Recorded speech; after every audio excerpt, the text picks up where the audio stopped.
यहूदियों का साथ मिलने के बाद और इधर से मक्का के राजा का जो यहाँ से साथ मिल गया, मक्का के राजा को लग रहा था कि फिलिस्तीन हमको देगा, यहूदियों को लग रहा था फिलिस्तीन हमको देगा, फ्रांस को लग रहा था फिलिस्तीन हमको देगा।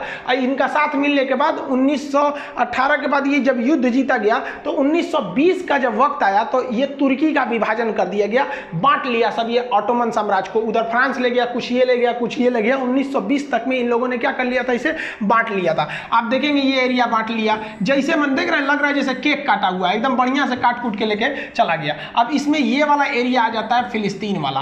अब लोगों को लग रहा था कि फिलिस्तीन भाई अब किसको मिलने वाला है, तब तक 1920 में गठन हो गया लीग ऑफ नेशन का। अब ये लीग ऑफ नेशन उठा ना तो 1920 में कह दिया कि देखिए फिलिस्तीन एक डिस्प्यूटेड एरिया है, अब हम किसको किसको देंगे, उससे अच्छा हम ये इंग्लैंड को दे देते हैं। ये उठा के सौंप दिया, ब्रिटेन को दे दिया 1922 में।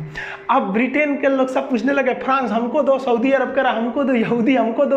तो फ्रांस ने कहा कि देखिए भैया हम ये किसी को देने वाले नहीं है, पहले हम यहाँ पर लोगों को शिक्षा देंगे और शिक्षा देंगे, उसके बाद जो लायक होगा उसे हम सत्ता सौंप देंगे। अब यहाँ ईसाई भी रहते थे, ज्यूज यानी यहूदी भी रहते थे, जैसे क्रिश्चियन को हम ईसाई कहते हैं, ज्यूज को यहूदी कहते हैं, तो मोहम्मदन को हिंदी में मुस्लिम कहते हैं। तो ये लोग रहते थे, इन लोगों को अलग अलग शिक्षा देने लगा और इन लोगों में दंगा फसाद चालू कर दिया। यहाँ पर दंगा फसाद जब होने लगा 1922 के बाद तो एक मील कमीशन का गठन किया। मील कमीशन ने कहा कि फिलिस्तीन को 3 भाग में बांट दो, यहूदियों को दे दो, मुसलमानों को दे दो, ईसाइयों को दे दो। लोगों ने इसका विरोध किया।